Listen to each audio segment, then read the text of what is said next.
Alright guys, this is definitely an overdue video.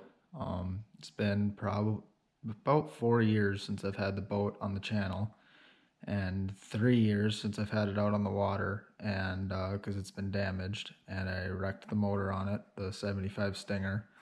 Bottom cylinder pretty much lost all compression, and I just sold it for dirt cheap, and the boat's been sitting with a cracked and rotten transom and no motor for the past 3 years now. But we finally got her back, got her all fixed, new transom. Basically, well, this thing's only rated for a 40 horse max, and I've been running a 75 on it, and it's way too much weight and stress for the back. I had cracking here and here alongside my jack plate there. So then I put that aluminum bar in the corner from here to here to try to strengthen it, and that just moved my cracks out. So I had cracking here and here, and then water got in the cracks and transom got all rotten, and had plenty of other projects, so it's kind of been on the back burner.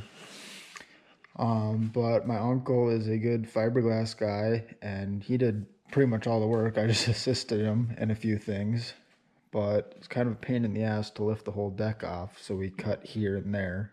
It's just a decal and tape to cover it up for now. Lifted the back off. I'll put some pictures of what it looked like in here, since we didn't film anything when we were doing it. But now basically we have all new transom. From the seats back is new floor.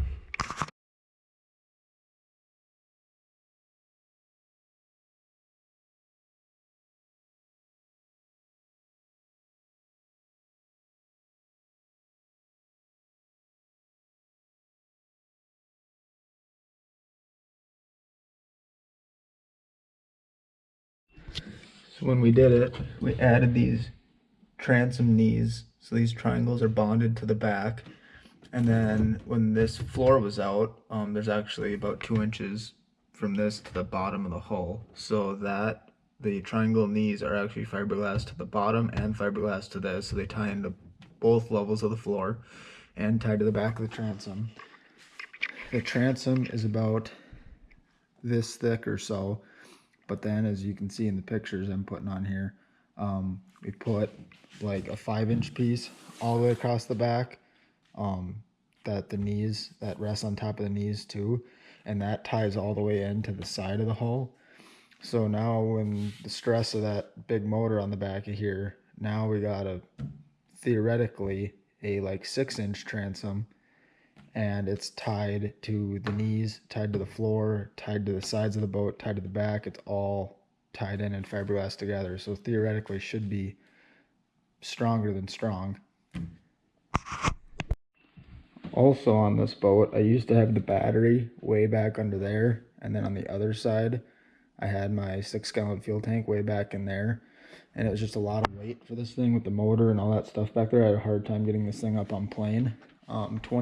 21 pitch prop, I couldn't even get out of the hole with it, but it was perfect if I had a passenger to kind of sit up on the nose to get me up on plane. It had perfect top speed. A 17 pitch, thing would jump out of the hole good, but it would over rev. So I'm thinking to get weight a little farther forward and then balance me out too when I'm in it by myself is right behind this seat, so moved up a little bit, put a like 8-gallon fuel cell, and then thinking about moving my battery up too a little bit. Or I used to have a 60-pound sandbag up in the nose, which helped, but I'd rather not have a sandbag if I don't have to. To get those knees in there too, my splash well that's now flat, it used to be this deep to the bottom of this hole, because I got my main drain plug, and then any water that got in the splash well would drain out here. But now that's sealed, and this had to be raised up to get those knees in there. So now I could just have a flat splash well for water to just run in and run off the back. But I never really got too much water in there anyways, so even though this is a lot shallower, this should be fine. And then for my controls and all my other stuff, there was a hole here and a hole here, for stuff to come up to the motor.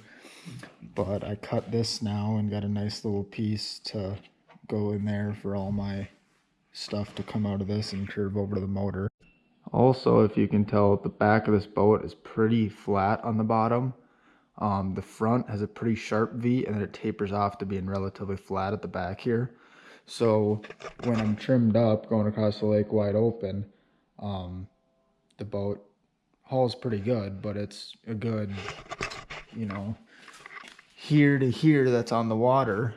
And then when I try to turn, the boat just slides, like drifts, and I have to trim down for it to cut hard in the corner. But like my uncle's boat and a lot of other race boats, they have a little pad on the center for them to ride on. So we actually flipped the boat upside down and fiberglassed a pad all the way up the center. So theoretically now, when I'm trimmed across the lake, one, less boat in the water, should get more top speed out of it, and two, hopefully that digs in a little better and I can, you know, a little center keel, I can hopefully turn sharper and better without this thing sliding on me. And now that I got the boat all finished, last weekend, I ended up finding this 15.5-foot Forester with a 1990 Johnson 70 VRO on it.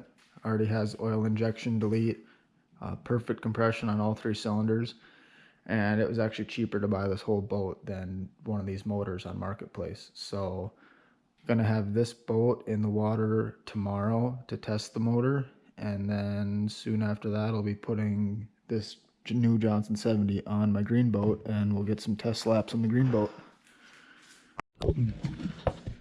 Alright folks, I completely forgot where I left off with this video because now we're about 3 weeks later, but I took that white and blue boat out on the lake, tested the motor, everything's good.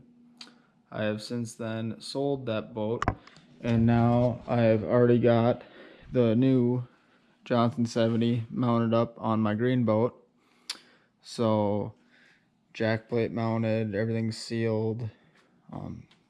Still gotta get my trim back on, but motor's mounted, everything's in, steering's hooked up, gas line, power. All I need left to do is actually my control box.